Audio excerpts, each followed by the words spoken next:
back and bigger than ever. It's the Unofficial 40 from Soonerscoop.com. Now, here's the entire Sooner Scoop crew. Carrie, Josh, Eddie, and Bob. All right, welcome back. It is the Unofficial 40 podcast right here from Soonerscoop.com, your Thanksgiving edition, as the entire crew is with us here in studio, except for Josh, who is back home, I'm sure, probably in charge of the turkey coming up. Apparently, the turkeys are smaller this year all across the land because of the inflation. Inflation, and I saw that there's like a shortage on turkeys as well. Yep. Mm-hmm. So they did a story on like the local news about that here in Oklahoma City a couple nights ago. One thing that I will tell you about Eddie Radosevich, hanging around him in the office, Eddie Radosevich he is the youngest man that I know that is addicted to local news. I watch news all the day. You are a local news hound. Yeah, I watch news all the time. You love it. It is in your blood. I do love it. I like to. I would like to be the judge of all local news. Watchdog. Ombudsman with. Right. Yeah. That's exactly what I want to be. Uh-huh. The ombudsman of Oklahoma City local news, Tulsa local news. I take it all in. I have some thoughts about how to make it better. Well, it can be better. I don't like. I'm not going to say that. There's not been a lot of fear-mongering so far. Well, not fear-mongering, but we had a good run in Oklahoma City over the last 2-3 years. The new crop needs to grow on me a little bit more than, and I'm not talking about the sports people. I'm talking about the news people. So, and you care about that stuff. You care about the news people. Like, you watch it all. No, I do, and I take it all in, and I know if I'm in the office at 4:30 and Eddie's here, the news will be on. The wall. The news will be on. Yeah. It's better than any of the other stuff that's on. I mean, that's the one thing about you that I think people don't know about that they should know. You care about local news. I support local news, yes. All right. Well, first off, I want to say happy Thanksgiving to everyone. Josh, Eddie, Bob. Thank you. Thank you to all our listeners out there. You guys just continue to get stronger and stronger. And, it is it's fantastic to see how much this podcast has grown, the way you guys support us through merchandise and all that, our great sponsors, Prime Shrimp and Eskridge Lexus and Dead Soxy. And they've got some great holiday stuff coming up, too. So want to continue to help support them for supporting the podcast. And thank you to all our Soonerscoop.com subscribers, because we wouldn't be doing any of this if it wasn't for you guys. You guys are the foundation, the bedrock of everything that we do, including the Unofficial 40. So want to send our thanks to you guys. That's what we're truly most thankful for. And I know Josh's and Bob's wife would kill them if they said that was the most thankful thing they were for. But you know what? They're not here. That's all I have. So, yeah, I'm thankful for it. You and me both, Edward. So anyway, Brent Venables' press conference, they were getting it in on a Tuesday because everybody's got Thanksgiving stuff they're going to do before heading down to Lubbock for the finale. And just coming back from Brent Venables' press conference, Eddie's got the video going up on the site and in YouTube. So I don't know. Let's go, Bob. I love going to you first for your first impressions because people always say I talk over you and just I'm a terrible boss. But let's get your first impressions on what you thought of what Brent had to say today. Well, I mean, a lot of big picture stuff, and that comes with the territory this time of year. But obviously, I think if you're looking for the here and now, talking about clock management was the story. Garen asked a question about what you're learning still as a first-year head coach, the growing pains, learning experiences, all that type of stuff. And that was a major point of contention from what happened Saturday night, is what was going on from the second through the fourth quarter, from second and the third quarter, not being aggressive enough, and then into the fourth quarter, why aren't you just holding that ball, just, putting this game to bed once and for all? And he said we should have huddled. And you're sort of wondering, you can say that Tuesday, why weren't you thinking that Saturday, though? I think the aggression part of it was kind of, it's their way of saying, like, look, we're not stupid, but even though everybody's saying, yeah, you look kind of stupid coming out of that, I think what he's trying to say is we need to run our offense, and we stopped doing that. But at the same time, you didn't step back to think, yeah, maybe we shouldn't give the play to them until there's like 15 seconds left on the play clock. It still is bewildering. Like Yeah, I still don't understand what the miscommunication was. Like it seems like it should be pretty simple. Even if Jeff Lebby's up in the press box, you get on the phone and you say, "Hey, Dylan, don't snap the ball until there's 3 seconds on the play clock." Or 2 seconds. I don't kick a punt with 17 seconds left on the play clock. It's almost like they're trying to cover their ass and it wasn't talked about, but I just refuse to think that wasn't talked about. I do think that is the learning process for Brent Venables, though. I mean, he's over there. I was watching him like he was over there with the defense, like he was in the the little tent with them. He was saying today, like he likes to keep those guys. He likes to keep the pressure on those guys. So even when things are going good, I thought he's pointing out. How you got a sack, but you weren't even supposed to be there. Like you were supposed to be in coverage where the guy was wide open that they didn't hit. Like he's trying to tell them what he said at the beginning. It's not good enough. Like what you guys are doing, you're getting stops, but you're screwing up out there at the same time. I thought it was kind of interesting, and it might have gone under the radar a little bit that when he was talking about the recruiting stuff and how he runs the defensive meetings and Jeff Lebby runs the offensive meetings. And not necessarily that it's not something that we didn't already know, but I think that was maybe the first time that he's just openly said, like, I run the defense. Like, I don't know. Maybe I just am reading too much into that, but I thought that was kind of fun. Josh, we rant and raved after the game on the postgame podcast. I know it had to have been frustrating to go back and rewatch during the Monday Morning Idiot. What the hell, man? I haven't even made it back to that point. My biggest problem with the whole thing is there are 3 points that should stop that. Jeff Lebby knows better. If he doesn't, Brent Venables should catch it. And if he doesn't, Dylan Gabriel has a ton of experience and should know we're damn well not snapping it before 5 seconds are left on the play clock. Sure. Like there are 3 points where that should be caught and not allowed to happen. And at no point on any snap in the fourth quarter did it happen. And I don't know how I don't know how that gets explained or how that's not like someone saying that's completely on me. That's my mistake. I should have. And I know Kerry talked about Brent being in the, being with the defense, and that's part of the problem, guys. Like, I wonder, and I think you guys talked about the post-game pod. Like, there is that first-year coach issue where you don't want to micromanage. Like, I get that. I think that's the right way to handle it. But there are certain things, if it's wrong, like that's not a play calling situation. This is how the team wins. By the way, Bob doesn't know this, but we've started leaving Easter eggs in the pod for him to see if he listens or not. We've determined that he doesn't listen. Bob did not listen. He did not listen. I don't listen to any pods. I just listen to the ones we record. I'm the same way, Bob. If I wasn't here, I wouldn't have known either. Podcast ambassador, Bob Prisvillo. God, how did we suddenly become the oldest podcast on planet Earth? Eddie watches nothing but broadcast television, and Bob doesn't listen to podcasts. That's right. We're just going off of a cliff here pretty soon. Our sponsors are going to become Preparation Age. That'd be fine. I mean, it is. You can say it's baffling. This is first-year head coach stuff. I mean, like, I feel so stupid about everything. Like, we actually had a pod that says we think OU is actually going to be better off without Lincoln Riley because of this and this and that. I still contend that even if Lincoln Riley stayed, Caleb Williams probably would have left anyway. But, like, we did not account for all the bumps and bruises that would be, suffered along the way. It just seems like it's simple stuff, though. I mean, Yeah. that's what's baffling. I'm. It's to the point where you go, it shouldn't happen. And that's why, I think when we were in the dark period there, when they're losing 3 games and they're getting shut out of the Cotton Bowl and stuff, you go, can he do this? Like Right. It was a very, it's not being critical. It's a very simple question.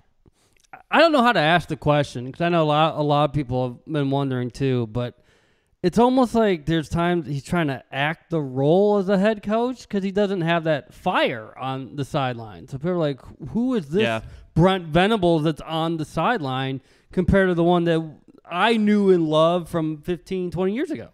But it's the same thing with like Bob Stoops. Like he was a maniac on the sideline when he was a defensive coordinator. He stopped doing that when he was a head coach. Like Bob was like Mike was all the time, except when he became a head coach, he was like, I can't do that. I have to show these guys that I'm under control. Like he can still be intimidating. He can still be a guy that people are afraid of, and all the stuff that you want to be. You like Bob was that guy as a coach, but I think he just knows from, especially with Bob and Bill Snyder, like those guys competed and wanted to win more than anyone. You just can't act like a jackass on the sideline when you're a head coach. I mean, who does that?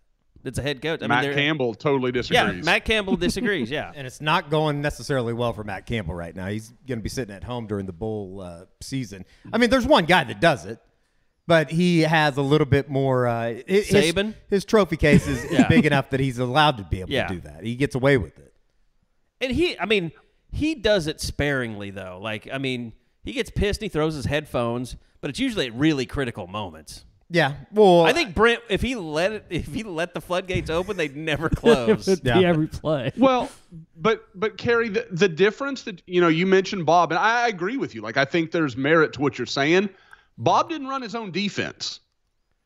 Like Bob wasn't divided on where his time was spent. But he had Brent and Mike to do that for him. Exactly, and that's my whole thing. Like because I thought it was very telling. When Eddie said it earlier, and I thought it was very interesting. That was the first time he's really said, "I'm leading the meetings. Like it's me. This is my show," kind of thing. Like, and that people have asked, like, oh, if OU was going to do something different. To me, that's the question. Brent either has to be, and you don't really see it defensively. A lot of OC guys will still call their own plays when they become head coach. And I don't have a problem with that if that's what you're going to do. But if that's the case, then I don't like. I think there's some different things you could do with your staff, or you give it to Ted Roof and let him run the defense, and you be the head guy. But remember, I feel like it's living half pregnant. Hold on, though. Remember that 2014 Baylor game when Trevor and I got paralyzed for a little bit. Remember the altercations that Mike Stoops had on the sideline with Julian Wilson. Yeah. Like at that point, they were like, we have to get him off the sideline. Like. You cannot have someone like that on the sideline in this day and age because all of society wants to cancel you and say you can't treat young black men like that. Or it's like it's just the times we live in. You cannot be a coach that is just dressing down a player on the side. It looks terrible. And they had to move Mike Stoops to the press box. I don't have any problem with that part. That's I agree. That's just the world that we live in. Brent does it still, but I think he does it in a different way. Yeah. Like he will follow somebody over to the sidelines and chew their ass. But it's specifically because he didn't do this or that. He's coaching. He's teaching he's not at the same time. losing them. Right. I think he does that. Mike had lost it. That went off. That 2014 game was probably where Mike. You realized everything. It's too far gone now. Yeah. So, but like Brent on the the Woody Washington pass defense in the he lost his shit. That was the biggest. Lost his shit there. That was the one moment this year that I was like, oh, there you go. There it is. There's Brent. That's it. He lost his shit. That was not a PI. No, it was awful. And I think the fun thing is at the time it's 28-3. Yeah. Like he's they got a coaching hard and that. losing his shit. Yeah. At that moment, and it's a 25-point game. And guess what? They ended up scoring their only touchdown after that, after they saw their coach lose his shit on the sideline. Yeah. So maybe that says something. Maybe it probably doesn't say anything, but I don't think it's a PI, but I know I will hear from people on Twitter if I don't actually state this because I got into it with several people. Yes, you did. You can't have your hand that high up on the shoulder. You just can't. Like you're gonna get called for that sometimes. Like, and Woody, I don't think it's a PI. Like I get it, and they're fighting, and Woody's turning for the ball. But it's kind of like when a hold between the shoulders, nobody ever notices. But when a lineman's grabbing up there on a shoulder, like the top of a shoulder pad, it's going to get seen. Like it's more visible, and you're opening up the chance for that to happen. And at that point in the game, it looked like the referees were taking mercy on Oklahoma State. Like, hey, here, have another chance at it because this has a chance to get awful. Now, nobody had any way to know that the game would end the way it did, but it just, like I said, that to me, it was more about like it just needs to be a little cleaner than like, oh, this is clearly PI. Like I don't know. I mean, what I see think you people left the getting door away with though now, I mean, to me, Oh, that's just sure. like. Sure. I mean, there's Like, lots of people that get away with barring an arm, and it's Yeah. especially over the middle of the field. And I think the thing that OU fans are mad about, they've seen it on the opposite end, where a guy does that to their wide they receiver, don't to an get the OU call. wide receiver. Brady Willis, Baylor. You never get the Brady the Willis, benefit of the doubt. Baylor. Why couldn't Brady They're still- Willis get a second hand hell, on it? They're still living in the memory of Bedlam last year on that final play. Trey West. Sure, yeah. The play that really changed everything. But I mean, look, I think it's that thing where we're harping on the offensive stuff and not the clock management and things like that. But you go to Texas Tech this weekend, you play well, you somehow come out with a win. You're 7-5. Like I think everybody would have said 7-5 was fantastic after that 3-game losing streak. Yeah. I mean, coming back from West Virginia, 7-5, people Sure. would have like. I made my lock of the week Oklahoma State on Monday because I was so just disgusted. Yeah, it's 7-5, and then if you can parlay that into a solid bowl victory, and you're probably going to play an SEC team or maybe a Big Ten team. Maybe there's still an outside chance you could sneak into an Alamo Bowl if something really broke the wrong way or the right way for you. But if you can get to 8-5, you keep, and it seems like everything as far as PJ Adebawore or, you add a Peyton Bowen, and we'll talk about the recruiting aspect of things, but you close strong there and you finish with a top 5, top 6 class, all of a sudden 2023 looks a little bit more cleaner than maybe you thought it was going to be even, 2 weeks ago. Well, really, I mean, Josh, I know we got recruiting to go, but we have to ask it coming out of this game, like, could there have been a better performance for this defense than this weekend? Because I mean, it's not like they've been giving up 49 again, but 38 to Baylor, whatever it was to. Well, the sad thing West is, Virginia. if you would 23, if you would have just beat West Virginia, I think you're looking back over these last 2 weeks going, the defense has played pretty well. Yeah. Like if you would have been able to get that CJ Colton interception if you don't line up off sides, or the R. Mason Thomas is 3rd and 22 instead of 1st and 10, or you don't give up the 12-play drive to end the game in Morgantown. Like and I know those are like a bunch That's of a lot ifs. of They're three. They're three. But they did play well, all things considered. They weren't it's ready better for than where it's been. Garrett Green. They've admitted they weren't ready for a game. It's better where it's been than where it's been. So But to have the big recruiting weekend, to have those stop after stop after stop, Tremendous. To have the turnovers, the interceptions, the tackles for loss, the sacks. I mean, you basically made Spencer Sanders look like a guy that had to be carried off of the field. His jersey was just completely covered in grass. Like, I can't imagine a better, for what they're trying to do and build this defensive depth, like I can't imagine a better show than what they put on Saturday.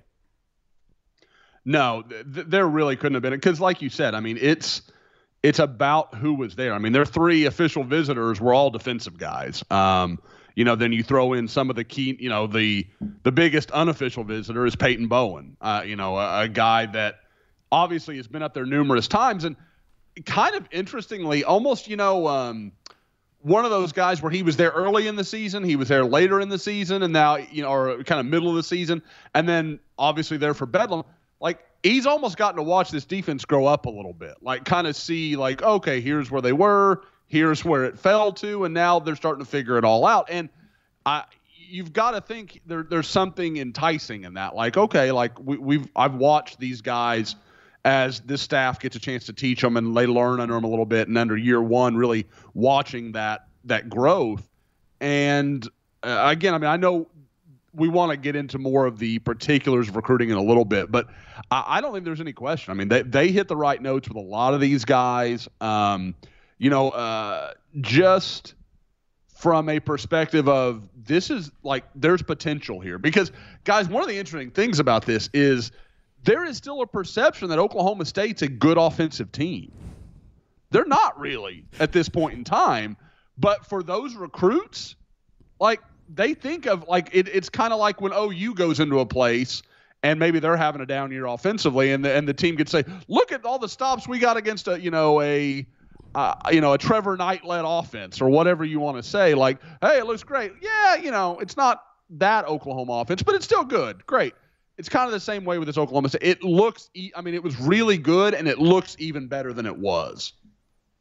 Just you mentioning that, the crazy thing to me is, like, Baylor's season has been prettier from, the perspective of they haven't been blown out by anybody, but they've really had a crappy season compared to what they've been. I mean, they're essentially OU without the ugly losses. We were a playoff team for Desmond Howard. Well, that also at least it wasn't Pitt, JoJo. Texas A&M, Aggies, Pitt, Baylor. There's a lot of teams that Who was his four? Michigan. Yeah, of course it was. Of course it was. That's just blind luck being a homer, isn't it? Yeah. So, by the way, it is Thanksgiving. You're going to have a lot of leftovers sitting around. And, there's going to come a day when you're going to have to throw those things away. And it'll be good if you had some prime shrimp in your freezer to take care of it when everybody's sick of cooking and you just need a good meal. And like I said, all the leftovers are gone. But go to primeshrimp.com, Prime shrimp.com. And look, Josh has had them. I've had them. I've still got some in my freezer that I'm going after. I mean, it's a big meal for one person. It really is for two people. So go check them out, primeshrimp.com. They've got all the different type of seasons that you can try out, whether it's the garlic and herb butter or the signature seasoned, the Louisiana shrimp boil, French Quarter Alfredo, or the simply shrimp, and then the new lemon and cracked pepper, which Josh is a big fan of, and his wife took it, didn't puke after her pregnancy scare of lemon pepper chicken. So it's good. Primeshrimp.com, PRIMESSHRIMP.com, primeshrimp.com. Use that promo code SoonerScoop, get $20 off your first order, and we appreciate you guys supporting them as always. So primeshrimp.com, great sponsor of the podcast. Okay, so Texas Tech coming up this week. They are an interesting team because they basically run two different offenses, depending on who's quarterback. And this is another team, guys. They will go for it on fourth down all over the field. Like this is a new, like you talk about the defense last week. This is testing whether or not you've really made improvements because you're going to face another one of these teams that just will not. Where OSU won it. Where OSU, yeah. So you stopped them on third down. You knew your job was done. That will not be the case Saturday. It's one of those things too, and I think that Brent talked about it today at his press conference. Just as far as it's kind of a test to just see, just in general, how they handle success. Because anytime that this team has had success this year, let's be honest, they've come out and kind of shit down their leg the next week. We did our job this week. Yeah, like they have not handled success, particularly on the defensive side of the football, very well. And I think it's a test that they do play well at home, average about 40 points a game. They're 5-1 at home. They beat a good Texas team. I don't know if we're going to call them a great Texas team, but I think it's a test in that let's see where this thing is at.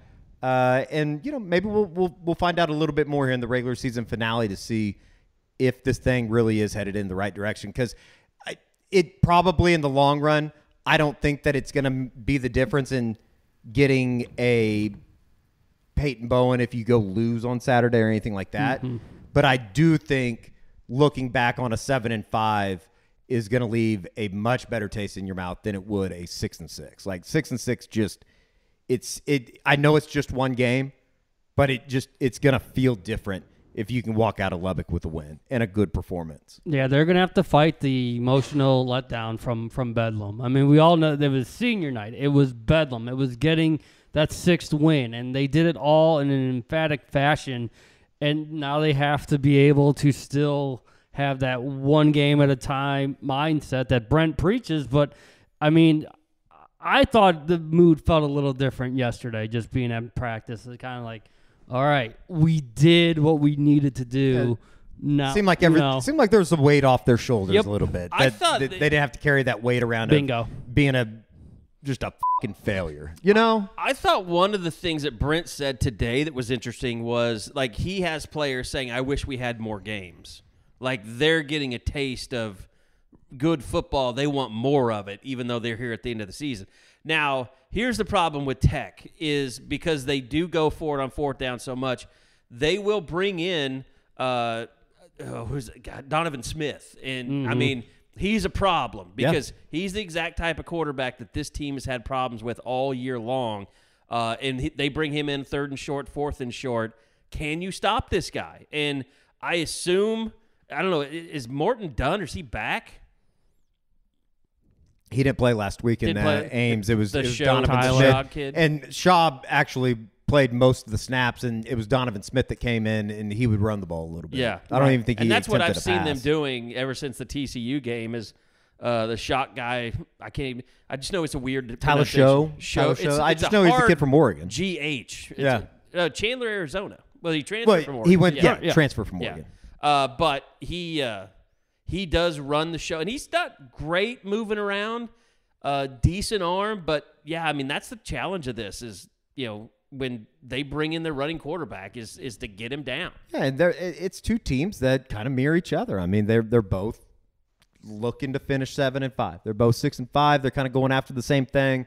Billy Bowman talked about that a little bit on Monday night, just as far as they're both aiming for the same thing. I don't know if they're aiming for the same type of bowl game, but you win on Saturday, you're going to put yourself in a little bit better shape to not have to go play in a college stadium for your bowl game, and that should be the goal, to avoid the Armed Forces Bowl or whatever bullshit they'd be sent to. Strange enough, I don't think Tech has been as up and down as OU. Yeah. That's what's like Joey McGuire. They've had it going right the entire year. They've played some really good teams and haven't been able to finish the job, but they had to go to Stillwater, had to go to Fort Worth. Like, they've had to play some of those tough games on the road. The game that we listened to on the way back from Ames was their only clunker. You turn the ball over 5 times, that's what's going to happen. But for the most part, it's like they've been getting better. It's what Brent Venables was hoping to get from his team this year, was getting better every single week, and that's why Saturday's going to be a real toss-up. And their defense, I mean, they're not bad. I mean, they not having Wilson hurts. Yeah. But I mean, they will strike you. Like they aren't afraid to come up and hit somebody. So there's going to be a little resistance there, and it's going to be interesting to see how this offensive handle. Are they going to tippy-toe around? Are they going to come back out aggressive and kind of put those 3 quarters behind them?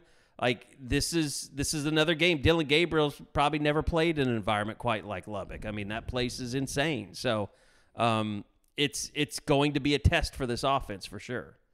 Well, and I mean, it's official that they have a third down problem. I mean, what they've done over the last 2 weeks, going 2 for 25 or whatever it is over the last 8 quarters on third down.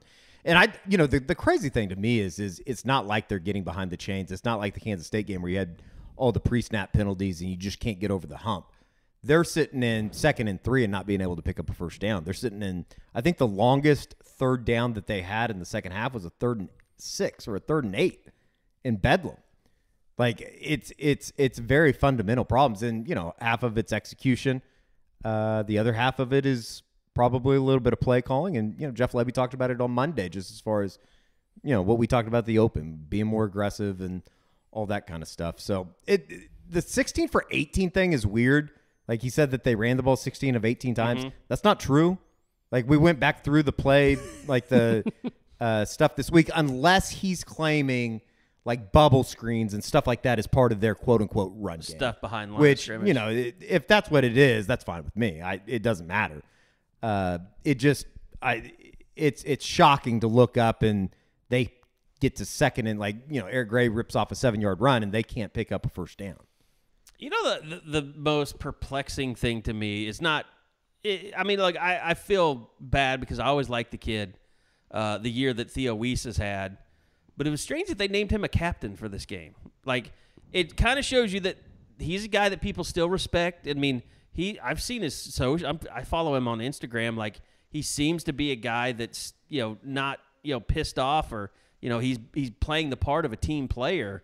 It's just like if we look at everybody's careers at Oklahoma and think like I can't believe that one didn't go better. He's number one on my list. It's disappointing there. in terms of he just never really it feels like he never really had the chance because of the injuries. Yeah. And you thought it was going to be this year, and it just never, obviously a little bit of that has been because of just offensive struggles in general. Not having a quarterback for 2 games didn't help. I think if he hadn't been hurt when Caleb Williams took over, he would have become a Mims-like type problem in this offense.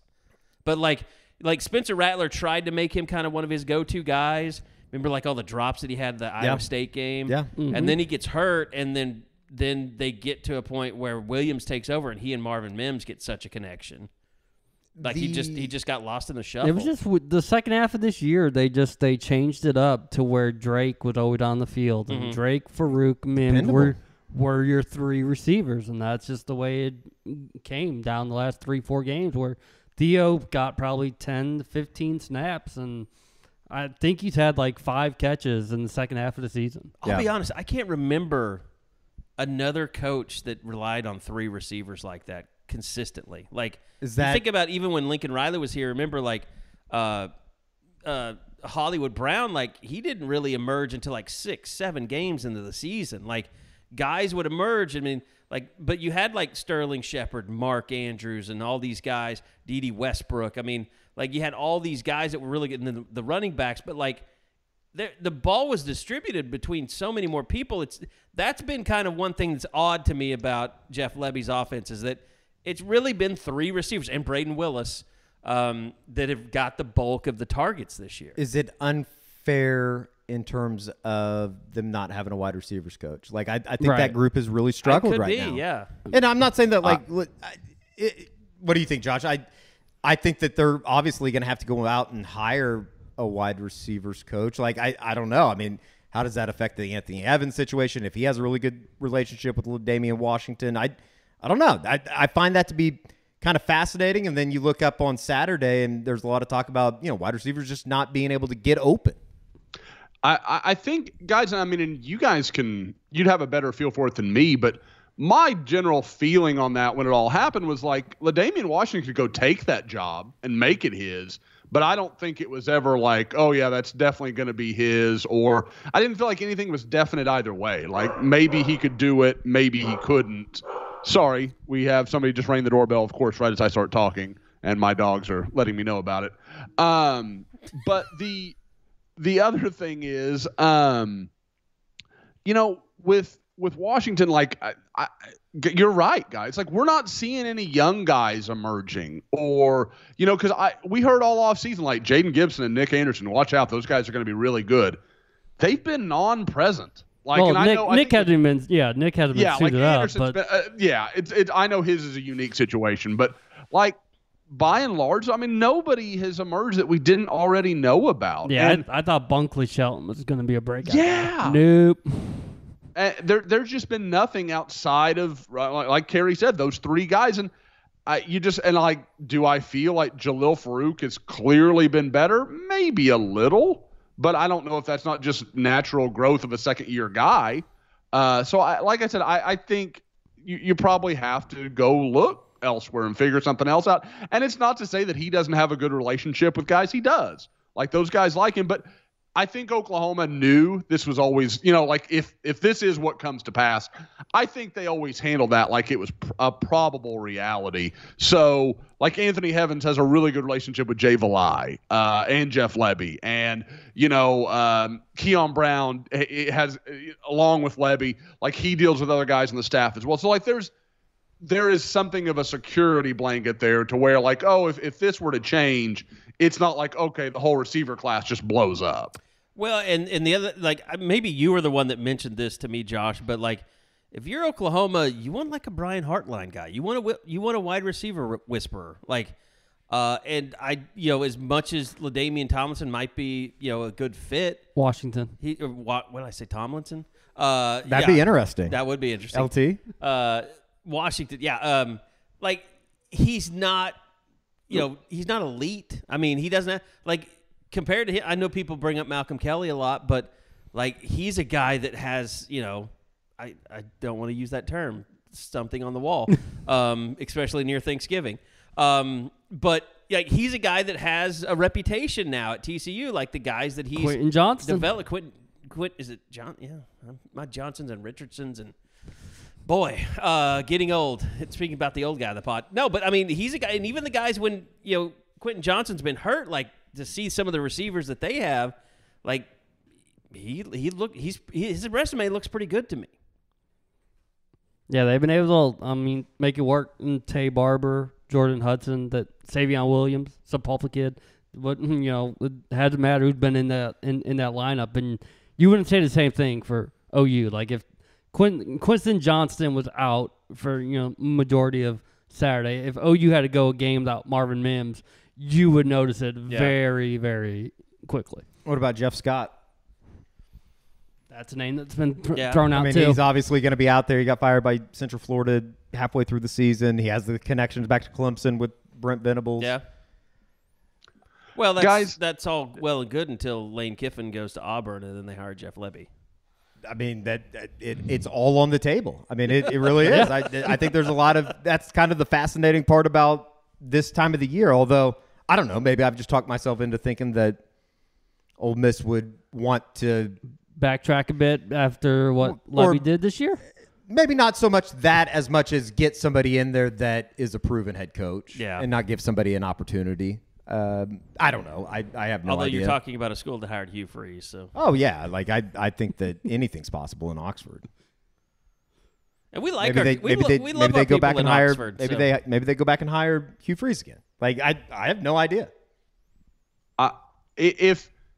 If SEC schools would just be honest about who they are, they'd all go hire Hugh Freeze. Like they don't care, and that's fine. Like I'm not judging anybody. That's fine. Whatever. Maybe they Ole won't Miss win. They don't give a shit about the rest of it. Maybe Ole Miss is the ones to give Art Briles his second shot. Again, like would it shock it? No. It shouldn't shock anybody if it did happen. But if that does happen, maybe Jeff Levy would still leave to go coach for his father-in-law, which would be amazing.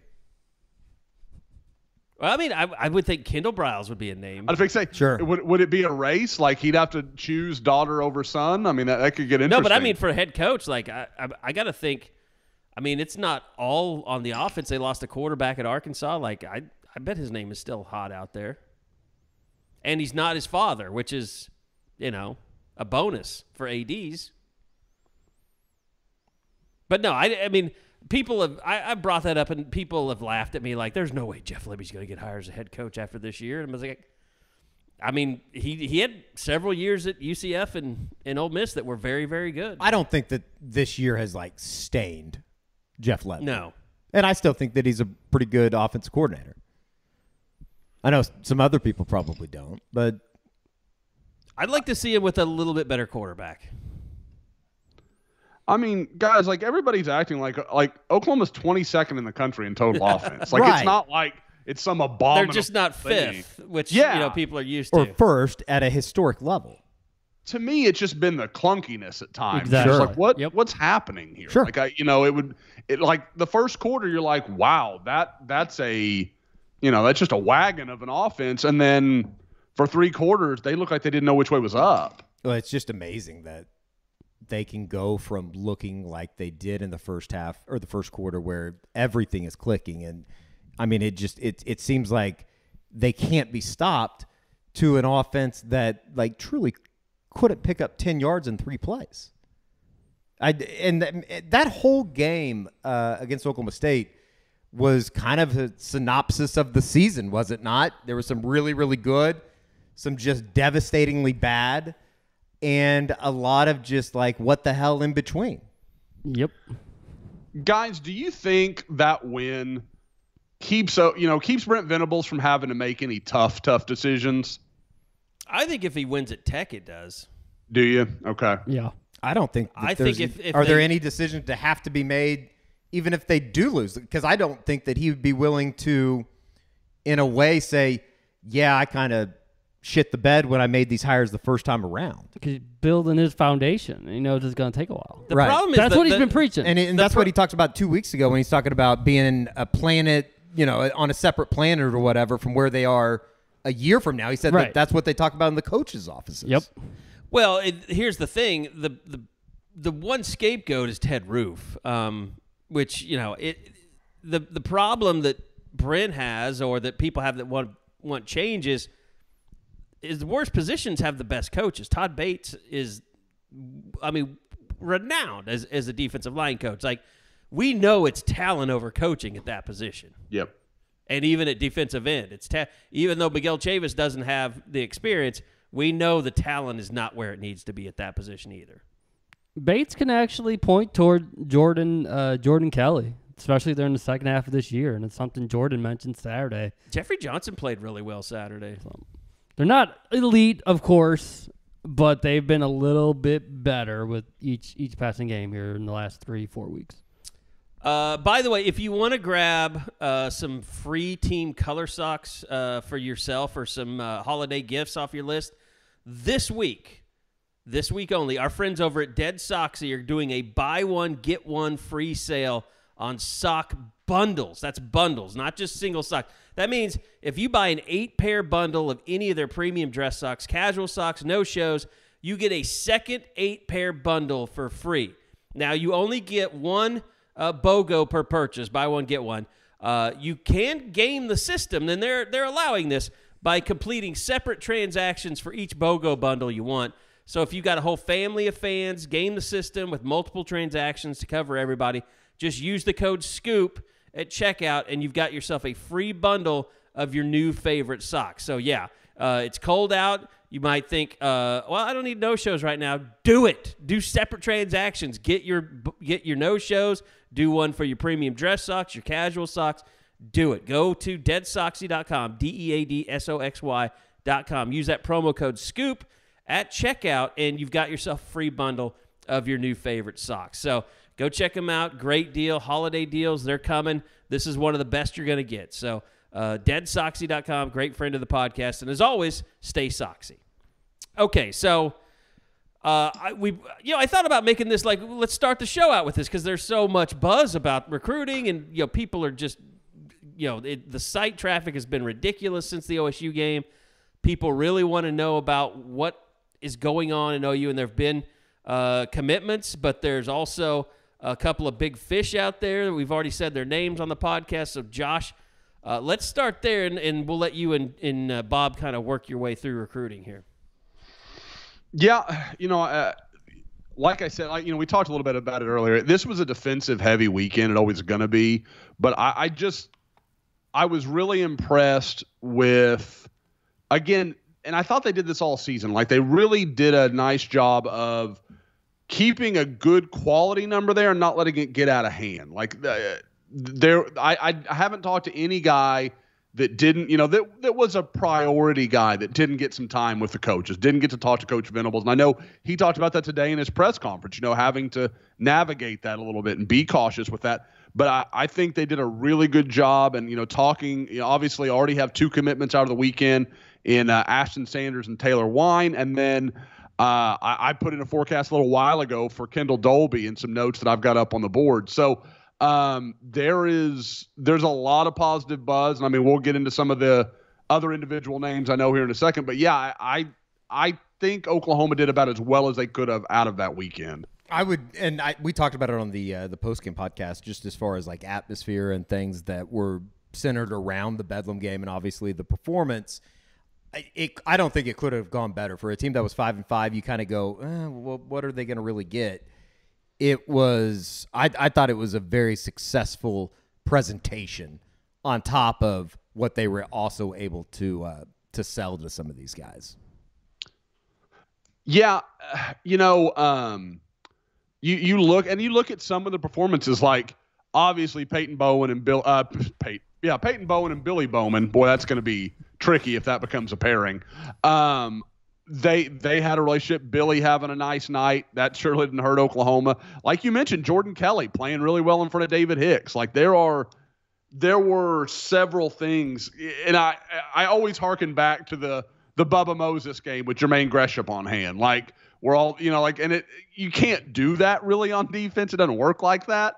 But I thought it was a good showcase for a lot of the things that they're talking about. And I know, a guy that I mentioned on Twitter, and I know we've all talked about him a lot over the last month or so, is Deshaun White really coming along and having a good game. Because, guys, I cannot tell you how many players tell me they're in line to be the cheetah in this class.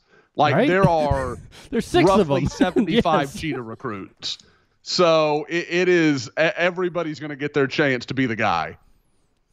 Josh, because of the performance, should we not be too surprised how quickly the dominoes have started falling? I mean, we're so used to just, okay, great visit. It's going to take a week or two or two or three before stuff finally starts happening. Has it been shocking to you at all that we had 2 within the first 48 hours? I really wouldn't say so, because those are 2 that, and I can say it now. So my initial interview with Ashton Sanders, there was at least 3 things that he would say, and then he came back and was like, could you not put that in the story? Like, because he knew that he basically said, I'm going to commit to Oklahoma on my trip. So, like, he was no big surprise. And, like, he the second Todd Bates became involved with him, like, it was – like, he just was enamored with that idea. Kerry talked about it earlier. Like, I think even some OU fans still don't know that Todd Bates means a lot. Like, that name, he just gets to walk in on a kid that's got a lot of Power 5 offers and basically lay his hat on the table, and that kid's coming to Oklahoma. I mean, like, that's a nice little easy win. With Taylor Wine, like, kind of different way of getting there, but the same end result was always pretty obvious. I mean, kid grew up liking Oklahoma. His family's a bunch of Oklahoma fans. Was born in Edmond. Like, there was a lot of reason to think that was going to play out. But I think it is a good sign that we've seen stuff like this before, Bob, where it looked obvious. And then when rubber met the road, they kind of hesitated or paused. There was no pause. And I mean, to say that in the middle of a season like this that hasn't gone like anybody thought it was going to or wanted it to, I think that's a good sign for what these kids are seeing when they see the inner workings of the program. And then we'll just get right to it. Peyton Bowen, David Hicks, what's the fallout? I mean, I can't believe that's where we're starting. I'm just shocked that's the guys we're going to highlight. No, Peyton Bowen, I think it would be hard for me to come out of a weekend for a guy that didn't just go ahead and commit and feel much better about OU's chances than I do with Peyton Bowen. I think Oklahoma is in really, really good shape there. Now, again, I know people are like, you always say this part. I do, because if I give positive vibes and then something goes wrong or changes, I hear about it. There's no guarantees. OU's going to have to finish this job. Like, stuff changes. But as it stands right now, I don't think there's any question that Oklahoma is the most likely destination for him. I think there is still some conversations that are going to have to happen between he and some of his family. I think it's been pretty obvious for a long time. His mother really likes the idea of Notre Dame and the academics, and who could blame her? I mean, that's the kind of stuff moms think about, and there's just no denying that that's a great academic opportunity. So I think there has been some slow work being done, both by I would say some members of their family, as well as Oklahoma's coaching staff. But I know she has a very good relationship with Marcus Freeman, and there's a lot of, conversation there. So again, the job isn't done by any stretch. I'm not telling you that, but I think if I'm picking now, I'd bet he ends up at Oklahoma. And I think they've done all that they could do to make that happen. I mean, they've worked this recruitment very hard.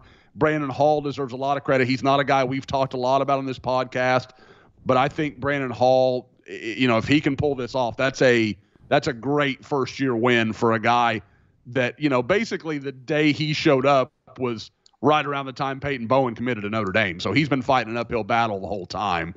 And then I would say with David Hicks, coming out of the weekend, it all sounded good. It all sounded really good. And then within 24 hours, he's going to A&M this weekend and then going to take his official visit the weekend before signing day.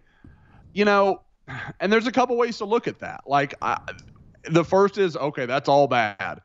Secondly, you've already got guys from A&M hitting the portal. Like Donnell Harris, a big-time recruit from a couple classes ago, announced, I believe, last night that he's going into the portal. There's going to be more. And there's going to be guys out of this 2023 class.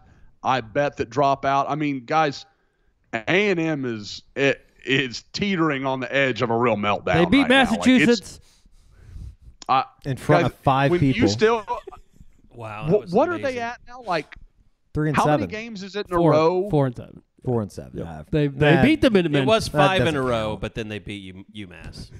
Well, no. How many games is it? Like, there's some number where they haven't scored 34 points or something on a Division I defense in like 37 games or something, like some insane number. And then everybody's like, well, they're going to get it on UMass, kind of on a technicality, since UMass is just getting into it. Nope. And we still didn't do it. We talked about it this morning, just as far as like, I'm sure that there's some people that are back channeling this, that if Jimbo doesn't make a move at offensive coordinator, if he doesn't relinquish the play calling duties, like, can they fire him for cause? Like, is he sabotaging his own program at some point? I know Andy Staples has talked about this some, and he's had people read this contract. Apparently that contract is airtight. Like, cause is like he gets caught with a co-ed. I mean, like, it's got to be bad. Like, it's got to be truly justifiable. Like, you have harmed the university kind of stuff. I mean, those people would not be above sending him to Epstein Island. Just to frame him, Yeah, just so they could, exactly. just so they could There's our cause. get He's the right pictures, there. get the pictures, get him out of there. Like, if I was him, I wouldn't spend any time not in public with anybody but my wife. Like, well, is he married now? No, he got divorced. Yeah. That's right. Yeah, That's 'cause what I he's was got like, those wait little, a second. He's got those little M&M kids running around everywhere. Yeah, little. They're Oh, like the little God. Malibu's most wanted, basically. That's why it was so funny when the kids get arrested. I think me and Bunky Perkins went back and forth about this on Twitter. It's like when the guys were smoking weed out in Colombia, it's like, oh, I wonder who sold them the dime bag. Jimbo's son. Malibu's most wanted. Oh, What about Dildy? If you couldn't get a Dindy, I was thinking basketball for a You second. were. I was like, all right, let's we'll go. get to them in a second. If you couldn't get a David Hicks, which, I think for him to have to step out of that realm, Well, here's the thing. There's some stuff that he's going to probably have to give back, right? And here's the thing on Hicks, though, too. Like, Phil Knight's probably going to put together some big deal for him, like With NIL-wise, Oregon. too. Mhm. So that's another hurdle that you have to mess with.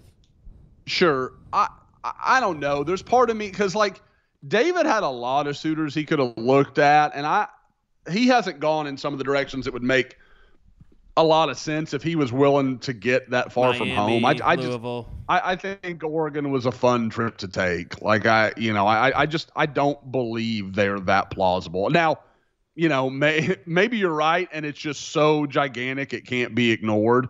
But if you look at Oregon's class, I talked about it last week, they're not doing things like, oh, Phil Knight's just out there running the world. Like, their class is okay, full of like a bunch of good, solid players, but not many. I mean, it's not even like what Cristobal had it as. So, now we'll see, because Dan Lanning's an SEC guy. He's all about the close. So we'll see how they close. But yeah, I mean, guys, like, I don't even know that I really got into my second point. But with Hicks, like I said, if it goes badly, how attractive is that visit in December when it's basically a morgue around there? Like, he gets to sit, he gets to set up his meeting with Jimbo Fisher between one guy now, telling Jimbo he's going to transfer and another guy telling him he's going to transfer. Cool. That'll be really hot. That'll be great to sit in that office and hang out. Jeez, Josh, that would be like when Mario Edwards came in after the 2011 season.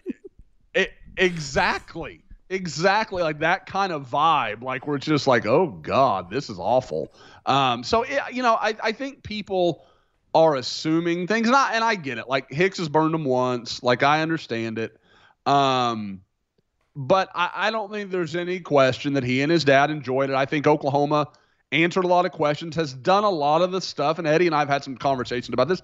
OU's done a lot of stuff they needed to do to minimize some of the concerns and some of the talking points that were just there with him. So I think it's just going to come down to a matter of, like, am I saying OU's going to do what A&M's doing? Probably not. But they're also, when he committed, the two programs look like, okay, they're probably, both doing pretty well. They both got a future in the SEC. And one now looks like, well, this could be a total tire fire. And the other one seems to starting to be getting their feet under them. So we'll see where it all goes. David Hicks keeping up with the Crimson and Cream money tracker and saying to himself that's my money. That's an okay looking deal for me when it's for the entire athletic department. And that's, I would say this, though. I mean, the fact that OU appears to be getting their bleep together with collectives and NIL, I don't think you have to do anything more than just say, look, we're on top of this. I know we weren't, we didn't have this big fund to just give out to people in the beginning, but look, we're building this. People are putting money behind it. The fans are supporting it. To me, you don't have to promise a guy $2 million, but you just have to show him, yeah, we're taking this seriously. And if you come here, you're going to have opportunities. And I think that commitment, and just in what they're trying to show with, everything that they've presented here over the last couple of weeks with the collective and the guy and someone matching it. I think that it's moving in a lot better direction, I think, now than maybe it was a month ago. And I think it's only going to continue to get better and better and better as more people, not only become aware of it, but just the positive progression of the program.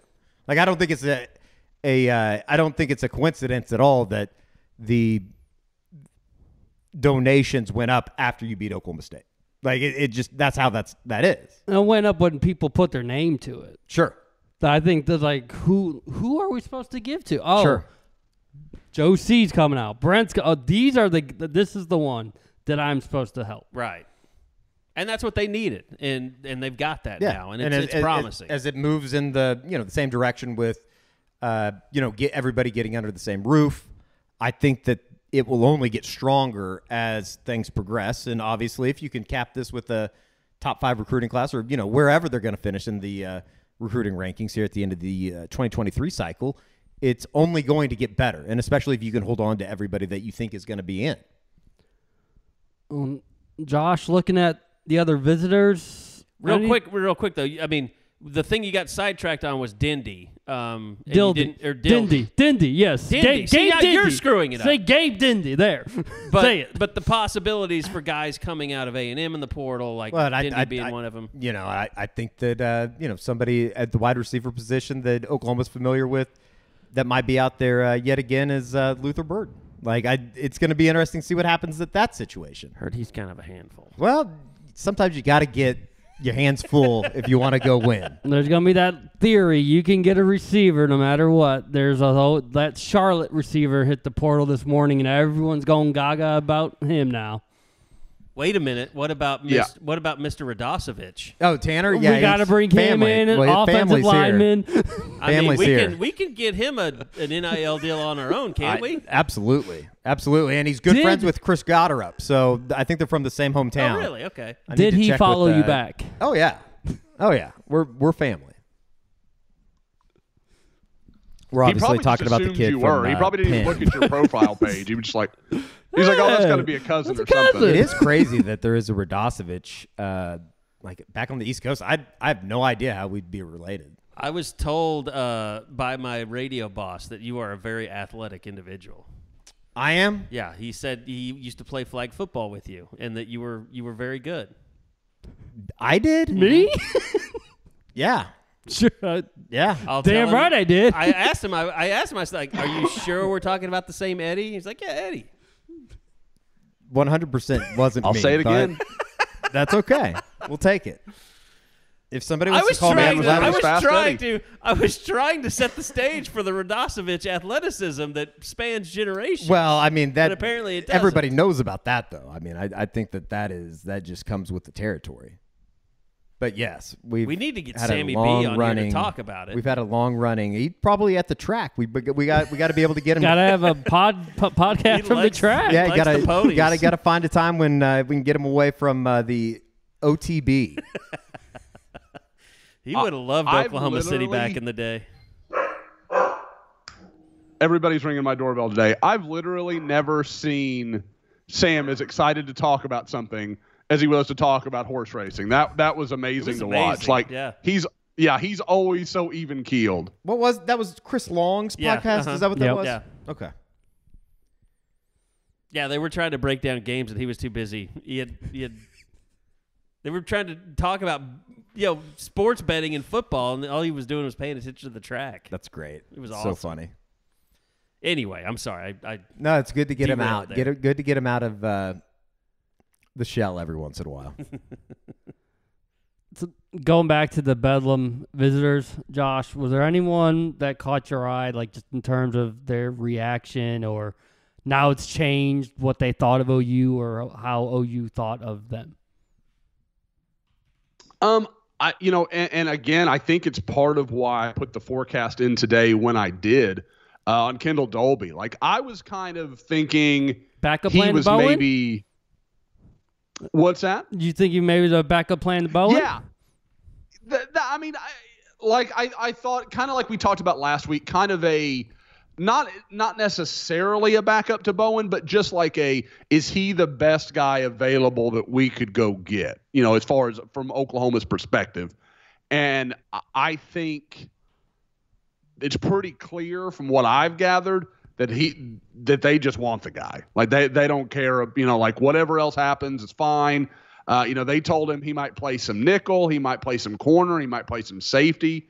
They see a lot of versatility in his game, a lot of different ways he can attack. So I just see a guy that they and for those that don't know, he was voted like the Southwest Conference Defensive Player of the Year in the junior college ranks. So, I mean, like he had a really, really good year for NEO. And like I said, again, I don't think it's taken long to watch this defense and realize how much Oklahoma likes a guy with some versatility. Like they can move you around. They can do this with you. They can do that with you.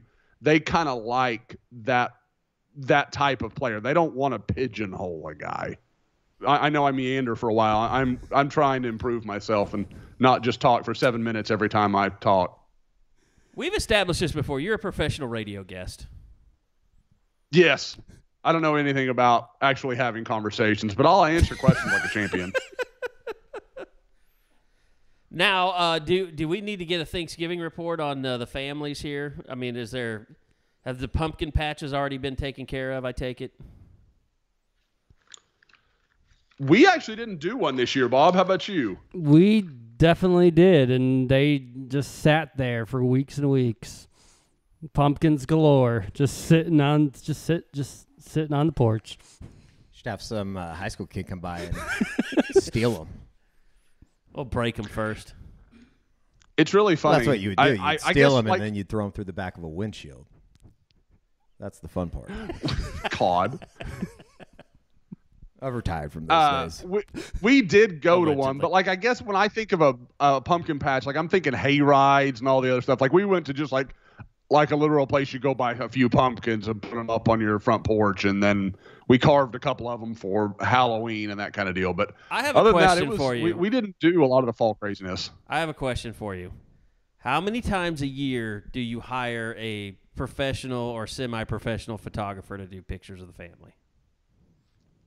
We haven't done one since I think the fall of 2020.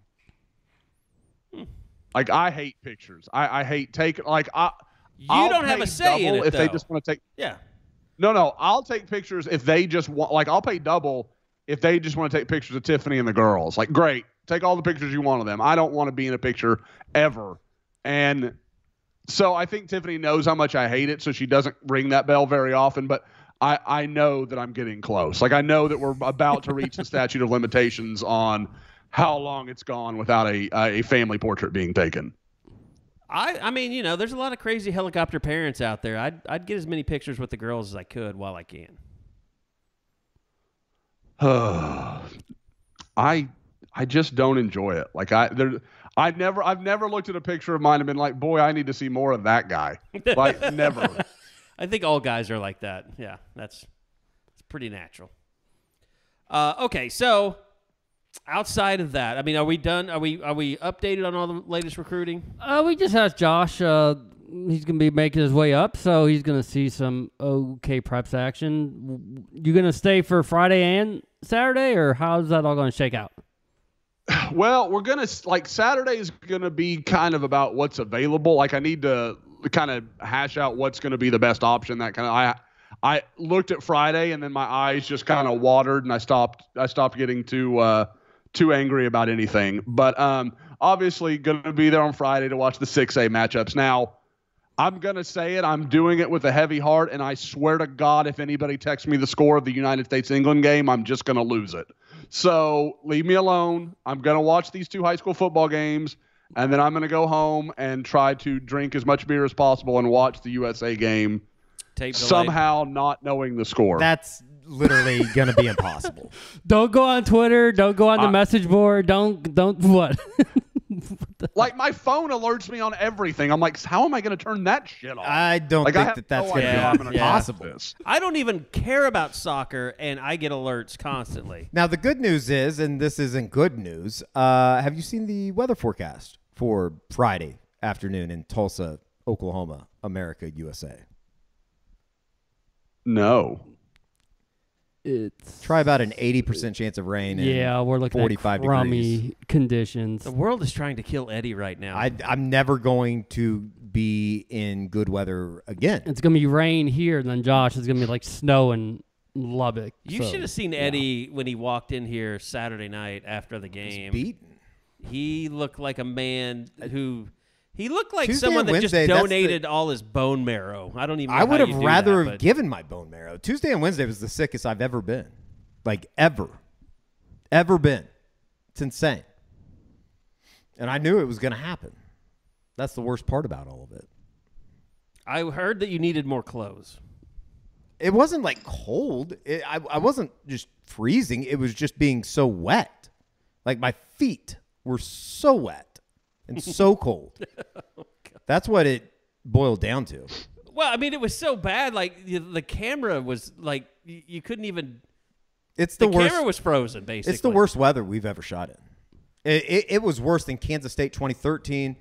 At least with that, I knew it was going to be frigid cold. But it was like a dry, cold air. Yeah, it was just, like, and it was just freezing. I mean, and even like Bedlam, a couple weeks later, it was cold, but it wasn't like, it wasn't There's bad. just ice everywhere. Morgantown was it was miserable. It was the most miserable experience I've ever gone through in shooting a game. Well, he two of the three of us got like like very, very sick. Ryan Chapman was very sick. Eddie took one for the team and more. I mean, he was messed up. I almost died. I thought Tuesday night. I thought that was it. Did you call the priest? I called my mom and said, if I call you during the night and I'm not like talking to you, that means like I can't breathe anymore. You need to come get me. But they wouldn't have been able to come get me because they can't get into the building. So I don't know what would have happened. I probably would have just died. You're here, though. You made it. Well, I'm a survivor. Type A flu, COVID, anything comes your way. Type A flu was so much worse than COVID, I can't even begin to describe it. Well, guess we what? just teleported back to 2020. I was told yesterday my nephew who lives with my parents has got flu right now, so going into awful. that this weekend. Flu, they did say like flu is just ravaging the country right now. I don't like it. Don't like it.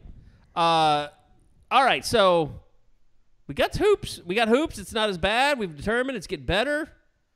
Somewhat. At times, Somewhat. for sure. ESPN Events Invitational coming up this week. 3 Nebraska, games, 4 o'clock. 3 games in 4 days, starting with the Huskers. Is it a predetermined round robin, or do you win in advance? Win in Okay. Yeah. You know, you'll still play your 5th and your 7th place games and things. You're guaranteed the three games, but it's about who you're going to end up playing. And so, you know, they're coming in 3-1, really had to gut out that South Bama win. I kind of saw that one coming with the way that they had played New Mexico and Bama, that the Jags were going to be a really tough out. And so that's why it meant a lot for Porter to, you know, be able to make the winning plays in the final couple minutes compared to what they did against Sam Houston, and now Sam Houston looks okay, beating the Utes in Utah this last week. So you're trying to look for any positive. That quad's getting better. He said that net rating is going to be better than people think. That's exactly. Oh no. That is what Porter said about Sam Houston. Well, you look at this field. Wasn't Jacob Groves all he had to do was make a bunny? Tanner. Oh, just Tanner. Okay. Tanner. But then Jacob Groves had the winning plays on Friday between the desperation 3 with 3 seconds on the shot clock and then the chase down block that I would never have guessed that Jacob Groves could pull off something like that. So they were able to find a way to get done. Go to this field. It's good. It's not elite. It's not like some of the other ones that we've been seeing throughout the course of the last 2-3 days, but a very strong early season test to get a gauge of where you stand with the rest of the Power 5 schools. You're saying it's not Maui with Arkansas Creighton tonight, which is going to be an unbelievable game, and Arizona San Diego State. That's 4 really good basketball teams. Hopefully, you can look like a real good basketball team throughout the course of the weekends. It starts with the Huskers, which is kind of funny because you bring in Doc Sadler, and he was just the special assistant for Fred Hoiberg the last 3 years, and then here comes Doc. So you should know a lot about the Huskers, but I think they get by that one. Memphis, Seton Hall, that to me, if they can advance to that and play one of those teams Friday, that to me would be the real gauge of where you stand at this point in the year. I'm trying to figure out, did Nebraska have like what OU wanted, which is like Texas has now, which it's an arena off campus, but like around an entertainment district, or is that an on campus thing Nebraska has?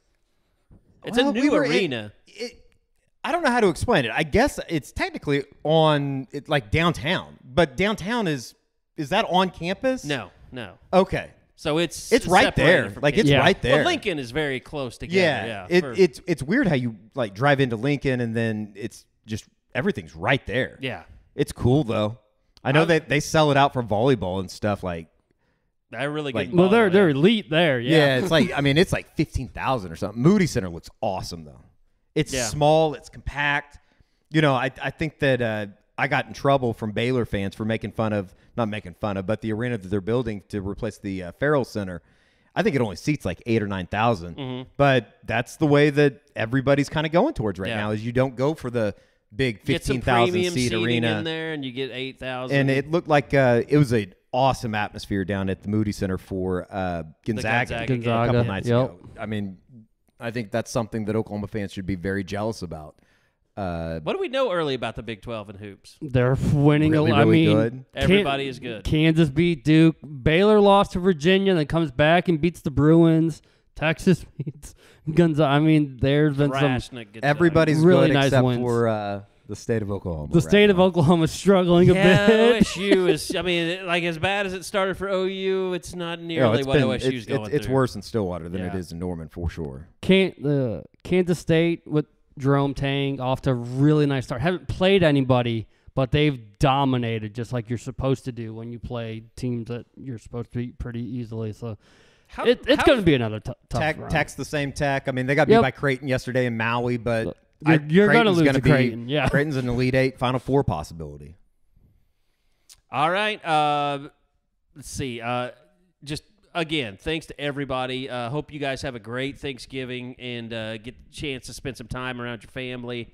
Take some time out for your kids like Bob and Josh are doing. So we'll be here on the other side. Eddie and I will be here pretty much all the time anyway. And I'm just running down to see the parents, and my sister had flown in from Bowling Green, Kentucky, I think is where she lives. She moves a lot. So looking forward to that, and then we'll be back at it. Full tech game this weekend, full post-game pod. Eskridge Lex is taking care of us, getting us down there, so thanks to them. But outside of that, guys, any last words before we get out of here today? No, I don't think so. I'm really excited about the 6A1 semifinal games coming up on Friday. Jinx Bixby rematch should be pretty good. Don't get sick. Oh, I'm probably going to get sick, but I do it for all of you guys. My health is obviously not important, so I'll be ready to do it. When I get there, I'll be there suffering with you, Eddie. So we'll just get sick together, buddy. That's right. Great. That's right. All right. that's going to do it for us. We'll be back again for the Eskridge Lexus post-game podcast over this weekend, and then once again next week for another edition of the Unofficial 40 podcast right here from Soonerscoop.com.